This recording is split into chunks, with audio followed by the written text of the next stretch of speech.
Navajo and half Arapaho. I'm Wayman Apache from the Fort Apache Reservation in Arizona. I'm a Swinomish and Kalauts. So Swinomish is Puget Sound region of Washington State. I am Navajo. What do you love about being Native? What are the things that you're really proud of? Wow, what do I like? That's a good answer. That's a tough question. Family, togetherness, loving each other unconditionally. We do have this whole sense of family. Not only is our family like part of us, but it's also like a community-based family. I love Native food. It's the best. Mostly the food. Yeah. Old stories that my grandma tells and just seeing all the old elders. The lessons that I learned from my grandparents at that time have came with me to this point in my life. We have a traditional ceremony for women who go through puberty. It's called sunrise dance ceremonies, and they do it like during the summer times. Traditional clothing, traditional music. That's what I really love about it. Being that I am Native American or Indian, whichever you prefer, it is sometimes hard to understand how people would like you to be. A difference between our culture is that we do have a lot of taboos, more likely than other cultures. Like, The Navajo people, you're saying? Yeah, it tends to overlap with like other people's like traditions.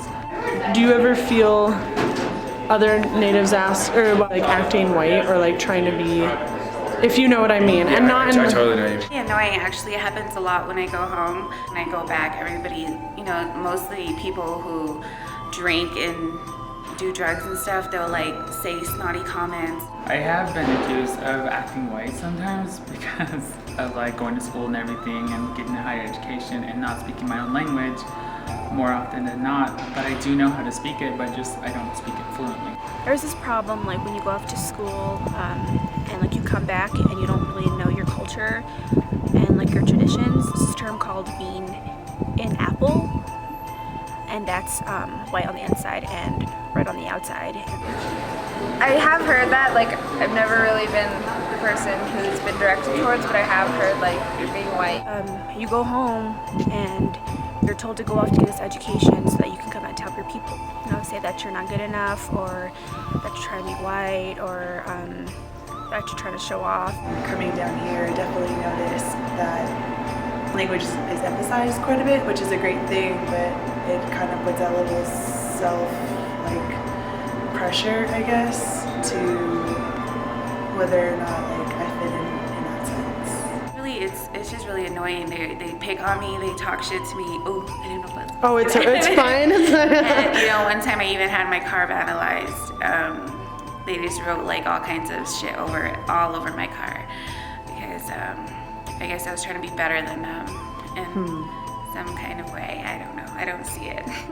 I'm proud of about my people is that we've been able to stand strong for so many years. Rates of suicide, stuff with domestic violence, we've been through hell and back. I think that's one thing that we can all be sure of. It really is time for those of us who were trained to come out of the woodworks and proclaim that this is wrong.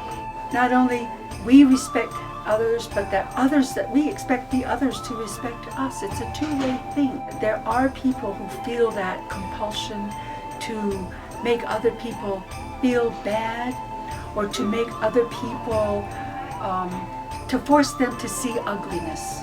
That's what that is, in my opinion. Like turning your back on your culture, but I think that now we need to kind of integrate the two so that we have a perfect baby.